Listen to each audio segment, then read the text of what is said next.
Igbo ndị ọma ekele m unu ka ihe ọma mere okeke mekwara Okafọ.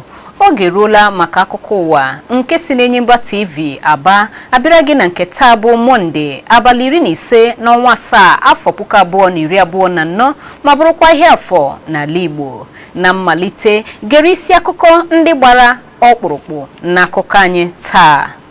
Ndị ọrụ na steeti Abia enyela ịdọ aka na ntị ọhụrụ n'ihe metụtara mfanye aka n'ụkwụ a na-amaghị mgbe ọ ga-ebi. Ndị bi na obodo Umuode, kansụl Osisiọma nke steeti Abia na-ebe akwa arịrị maka ndakpọ nke okporo ụzọ ha. Ụlọ ọrụ na-ahụ maka ọnọdụ gbatagbata NEMA ekwuola na ụlọ ahụ zere na steeti Plateau bụkwanụ ọdachi a gara egbochi. Akụkọ ndị a na ndị ọzọ ga-abịara gị n'aka ngwa ngwa. Ọ bụ m Ezinne Mmadụ ji ngwugwu akụkọ nke taa. Chezie ntị gị ka ị gere ha n'uju.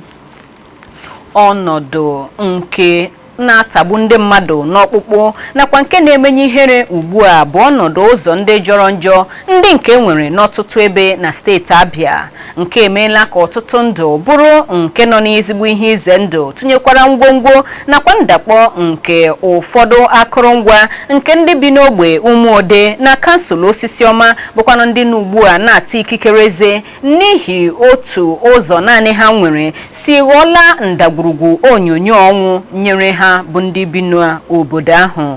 Onye nta akụkọ anyị bụ Esther Chima, onye gara leta ogbe ahụ, webatara akụkọ banyere ụdịrị mmetụta nke ụzọ ọjọọ a na-enwe n'ahụ ndị niile bi na Umuode, ọkachasị n'ihe metụtara ahụike nke ndị mmadụ. Ndị njem site n'ụbọchị ruo n'ụbọchị na-adakarị n'ihe mberede nke okporo ụzọ. Ndị ọzọ abụrụ ndị ha na ukwu mgbu na-alụ n'ihi otu ụgbọala si na-akwagharị ha n'okporo ụzọ ndị a. Ịgba n'okporo ụzọ ọjọọ na-enyekwa nsogbu n'ụbụrụ isi n'ihi otu ndị ọkwọ ụgbọala si achọ izere ebe niile nwere mgbakọrọ nakwa ihe mkpọbi ụkwụ ndị ọzọ nke ha nwere ike ịhụ n'ụzọ n'ike. Okporo ụzọ Umuode nọ na mpụga ụzọ awara awara Enugu Port Harcourt, nke bụ ebe ndị ahịa ukwu Ariaria na-esikarị apụta. Ebe ọ dị mwute na okporo ụzọ a bụ nke a na-amaghị otu esi eme ya eme.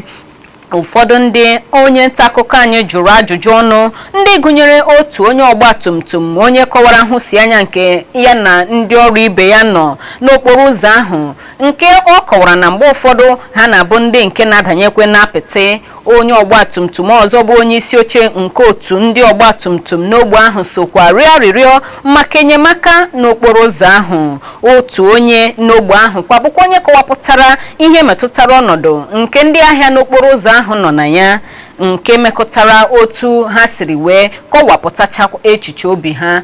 Ka anyị nụrụ olu mmiri okwu ha.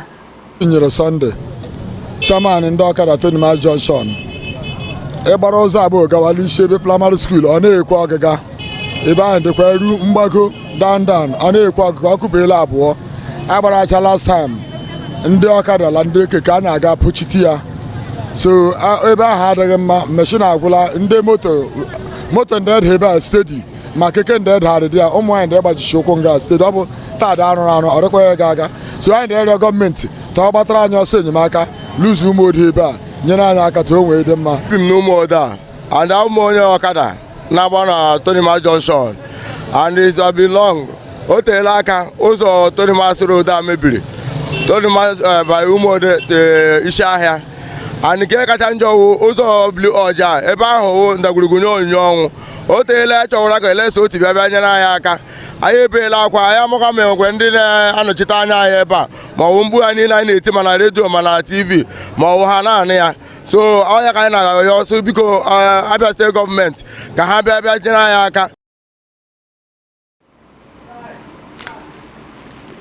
Otu nke ụlọ ọrụ na-ahụ maka iji otu afọ ejiri ala nna ozi nke bụ NYSC n'aha mkpirisi na ngalaba ya nke steeti Abia akagbuola ozi ahụ nke na-efesa ebe niile na otu nwata nwaanyị onye ji otu afọ eje ozi bụ onye nke zutere ọnwụ ya n'ike ka enwechara ihe mberede nke egbe eluigwe n'ogige ọzụzụ ndị ụlọ ọrụ NYSC dị na Ụmụnna steeti Abia. Onye na-ahụ maka ozi n'ụlọ ọrụ NYSC nakwa minista mmekọrịta nke ọhaneze Edi Megwa n'ozi o zipụrụ kọwara na ọ bụ eziokwu na egbe eluigwe gbatara otu onye ji otu afọ na-ejere ala nna ozi n'oge oke mmiri ozuzo na mmalite nke ụbọchị nke jikwa ezigbote akụ mmiri igwe ma na-akụ mana o mere ka o doo anya na onweghị ndụ ọbụla nke a tụfuru n'ihe ọdachi ahụ. Megwa gara n'ihu kwuo na nwata nwaanyị ahụ bụ onye nke nwetara mmerụ ahụ ka e nyere nlebara anya ahụike nke si n'aka ndị ọrụ ahụike ji ọrụ ha kpọrọ ihe si n'ogige ọzụzụ ahụ bụkwanụ ndị nke nọ ya n'oge nke ahụ mere bụ ndị si n'ụlọ ọgwụ ukwu nke etiti dị na Ụmụahịa, ebe emekwara ka amata na ebugara n'aka ngwa ngwa nwata nwaanyị ahụ gawa n'ụlọ ọgwụ dị na Ụmụahịa maka nyocha ahụike tọrọ atọ, ebe ọ nọ na-agbake ka ọ dị ugbu a dịka ọ na-anata ọgwụgwọ. Otu jikọrọ ndị ọrụ na steeti Abia na-adọ gọọmenti steeti ya aka na ntị na ọ bụrụ na ọ daa ada n'imezu nkwekọrịta nke ha nwere n'ọgbakọ ha nke hiri odo n'abalị 28 nke ọnwa Julaị afọ a, mgbe ha ga-eji abagide mfanye aka n'ụkwụ ọ gadịghị ama. Ka ịdọ aka na ntị mbirimbi a bịachara, onye gọvanọ steeti Abia bụ dọkịta Alex Oti zutere otu ndị ọrụ nọ na steeti Abia na ntụziaka enyere onye akaụntant jeneral nke steeti a ka o soro ndị otu ahụ kparịta ụka gbasara ọchịchọ obi ha nakwa ihe ndị ọzọ nke ha chọrọ. Onye isi oche nke otu NLC na steeti Abia bụ Ogbonnaya Okoro na-ebo ọchịchị steeti Abia ebubo nke ịkwụ N$20 nakwa N100 dịka ụgwọ ọnwa opekata mpe, ebe ihe na-erute ndị ọchịchị kansụl dị iche iche na steeti Abia aka abụrụ N18,000. Ka o si na-adị, gọvanọ kwuru na ihe ndekọ nke na-erute ya aka na-ekwupụta na steeti Abia na-akwụ ụgwọ ọnwa opekata mpe N30,000. N'oge ọ na-agwa ndị ntaakụkọ okwu, Okoro kọwara na ihe ndị dị na nkwekọrịta ọ na-ekwu okwu gbasara ya gụnyere ịkwụ ụgwọ opekata mpe N30,000 nakwa ụgwọ mkponye aka N35,000 nke ọchịchị etiti nyere nkwado ya, nakwa ịkwụ ọtụtụ nchọnchọ ego ndị ọzọ nyere ndị ji ọkwa dairektọ nakwa ndị odeakwụkwọ ndị a sịrị ha lawazie ezumike, tinyekwara ụgwọ ezumike ọrụ nakwa ihe ndị ọzọ. Ndị otu pati Young Progressive Party nke steeti Abia n'ụlọ nzukọ omeiwu bụ mmadụ 2 agbahapụla otu pati ahụ ma gbafee n'otu pati Labour nke ha mere n'ụbọchị Fraịde izu gara aga. Ndị omeiwu ndị ahụ, ndị aha ha bụ Fine Ahụama si Osisiọma Ngwa South nakwa ihe a na-achọ Nwaọgụ si Osisiọma Ngwa North. Ọ bụ aka na-akwụ ụgwọ ọchịchị steeti Abia dọkịta Alex Oti nabatara ha n'otu pati Labour. Na nnabata ya nke ndị ọhụrụ a n'ụlọ akwụkwọ Ngwa High School dị n'Aba, Oti kọwara na ndị omeiwu a soro ọchịchị ya na-arụkọ ọrụ kamgbe ọ malitere ọchịchị, na-ekwu na onweghị ihe ọbụla ọzọ dugara ha n'isonyere ya n'otu pati Labour na-abụghị na okwukwe ha nwere n'ọchịchị nke na-arụ ọrụ, ma gbakwunye n'ọchịchị ya nke bụ nke na-enweghị ego ọbụla ọ na-eke, mana ọ na-ekewapụta ohere nke na-adị usoro azụmahịa mma n'ahụ nke ga-enyere ya aka maka ito eto nakwa n'ịma abụba.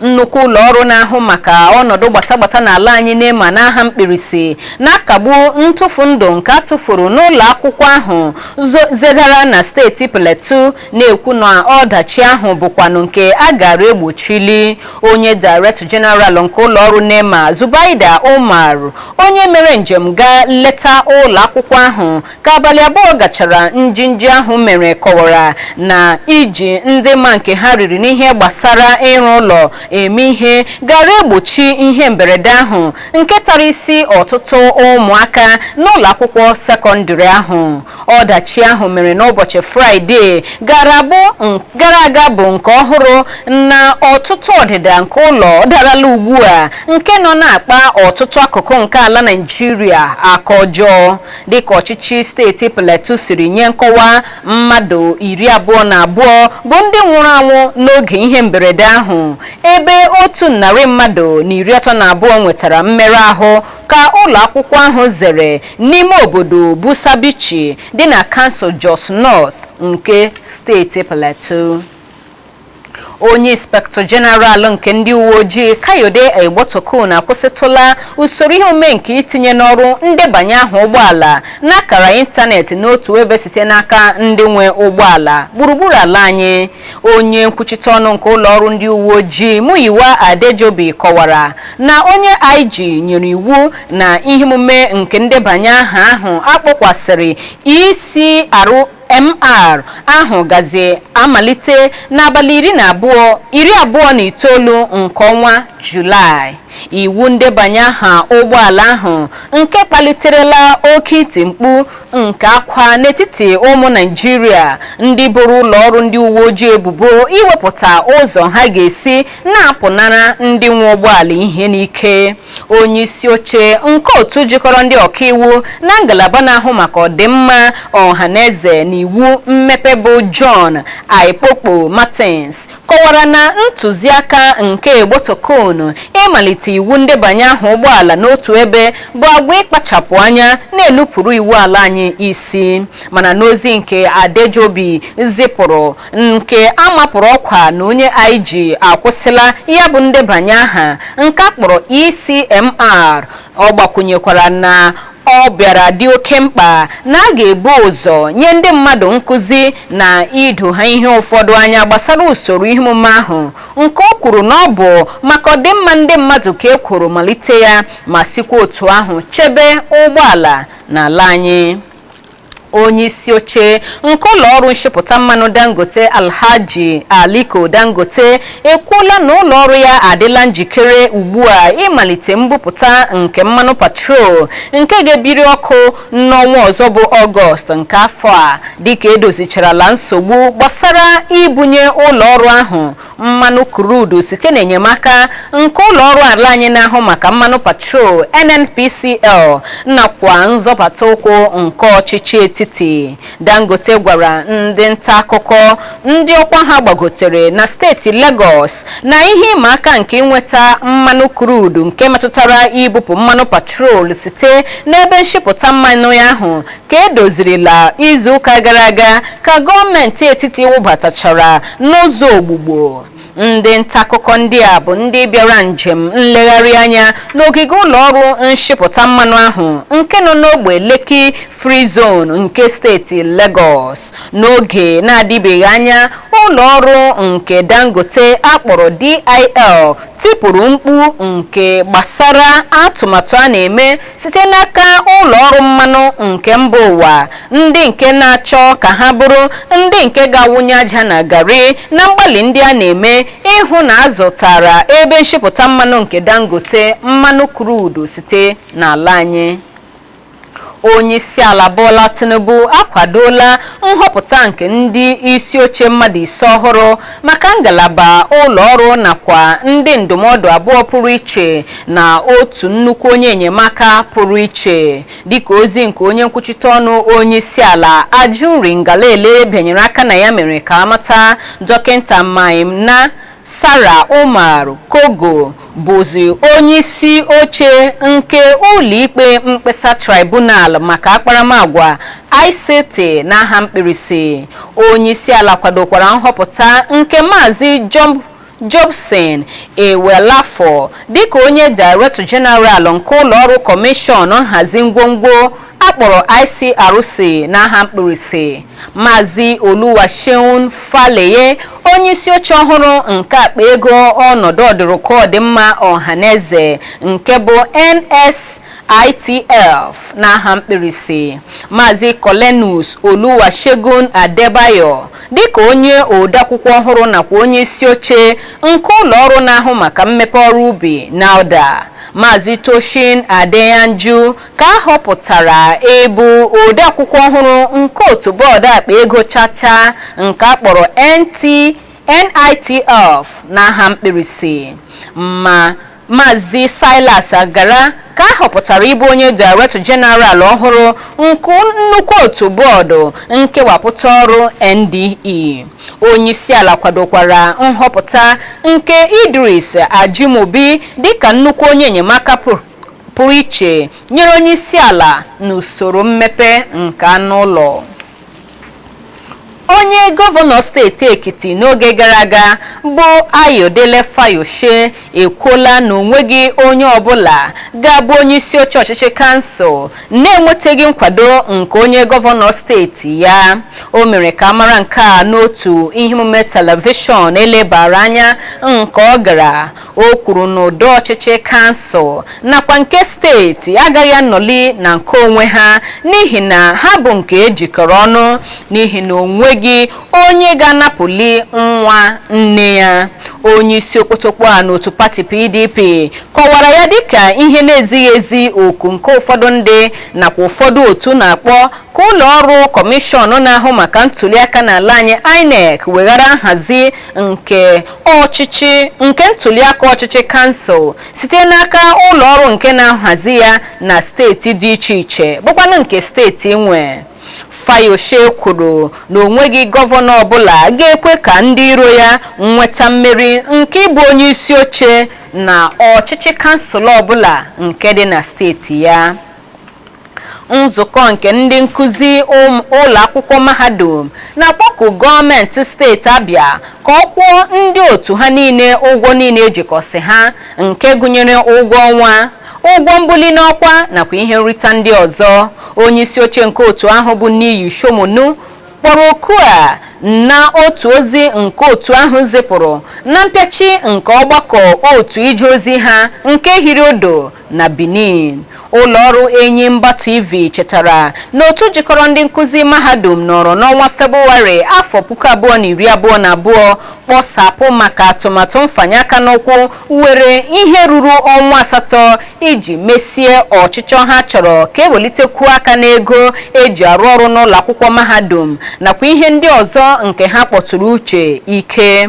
Ka o si na dị, ọchịchị etiti tinyeziri iwu onye rụọ akwụọ ya ụgwọ n'ọrụ site otu ahụ jichie ụgwọ ọnwa 7.5 nke ndị nkụzi niile na mahadum ala anyị.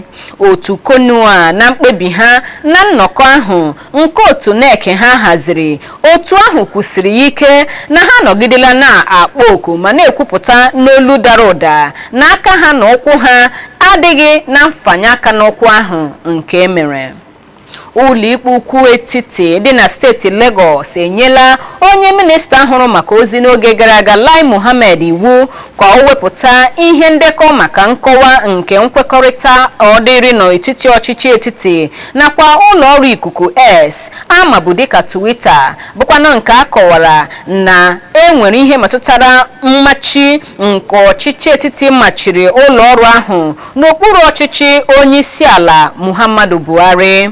Onye Deputy Director nke otu na-achụ nta ugwu mmepe akụnụba nakwa ime ihe otu o kwesịrị Serap n'aha mkpirisi, onye aha ya bụ Kolawole Oluwadare, n'ozi o zipụrụ kwuru na nchabi ikpe ahụ bụ nke ọkaikpe Nnamdi Dimgba mere. Serap na akwụkwọ ikpe nwere onwe nke ozi ọ gbara nọrọ n'ime ya chọọ ka ewepụta nkọwa nke ihe ndekọ nke nkwekọrịta ahụ nye ọhaneze, na-egosipụta nchegbu ya na nkwekọrịta ahụ nwere ike ọ dabaghị adaba n'ihe metụtara ugwu ụmụafọ obodo a n'ihe gbasara ịntanetị. Nnukwu onye isi oche nke otu pati All Progressive Congress Abdullahi Ganduje bụkwanụ otu ama dịka APC ekwuola na ihe dị mkpa ugbu a nke chere otu pati ahụ n'ihu bụ ịhụ na steeti Abịa, Enugu na Anambra ghọrọ steeti nke otu pati APC na-achị n'ala anyị.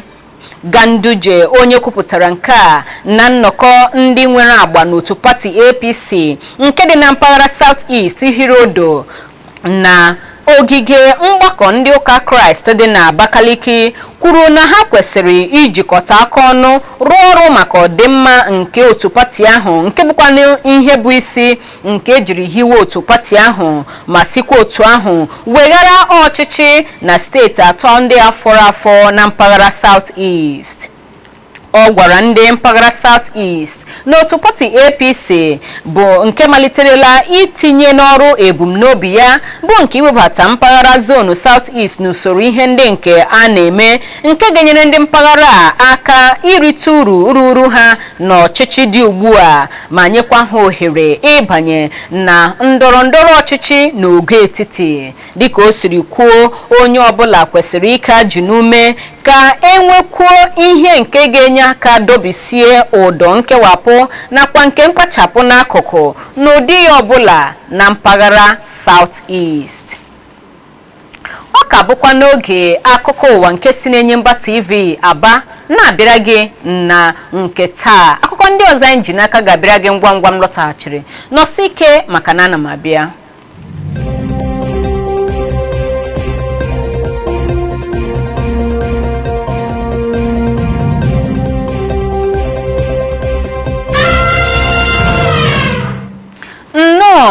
Na-eburu n'obi na ịka n'ebe ahụ ka anyị gazie n'ihu n'akụkọ ndị nke anyị ka ji n'aka fọrọ. N'akụkọ sitere na mba ofesi, onye Prime Minister nke mba Slovakia Robert Fico nọrọ n'ụbọchị Sọnde kwuo na ọ hụtara ihe nyirịta n'etiti mwakpo awakporo Donald Trump na nke o zutere n'ọnwa Mee. Onye isi ala mba Amerịka n'oge gara aga ka a gbatara egbe na ntị na nkata akpara igbu ya n'otu mgbakọ nke ịchụnta nkwado emere n'ụbọchị Satọde izu gara aga. Fico gbara afọ 59 ka mgbọ egbe anọ tụtara n'otu nnọkọ ọchịchị enwere na mpaghara etiti nke mba Slovakia n'abalị 15 nke ọnwa Mee afọ a. A wara ya ahụ ogologo oge ugboro abụọ n'otu ụlọ ọgwụ nọ nso bụkwa n'ebe ebugara ya mgbe ọdachi ahụ mere, ebe ọ lọtaghachiri n'ọrụ ya izu ụka gara aga. Fico na-ebo ndị na-agba ọchịchị mba Slovakia ụkwụ ndị na-akụnye n'ime ndị obodo ahụ mkpụrụ nke ịkpọ ọchịchị ya asị.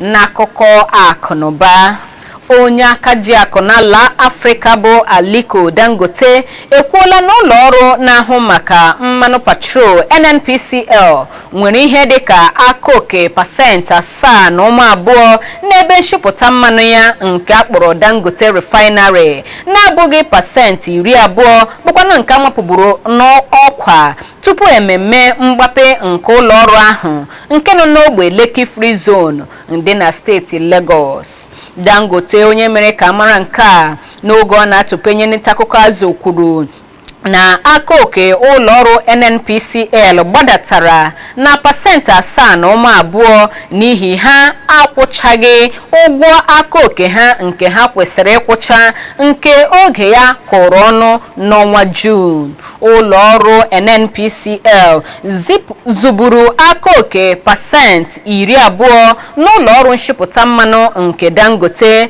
nke riri ijeri dọla 20 nke ọnụ ego ya ruru ijeri dọla 2.76. Ụlọ ọrụ NNPCL kwuru na nke ahụ bụ otu o siri mee dịka ha zipụrụ ozi na mgbede ụbọchị Sọnde.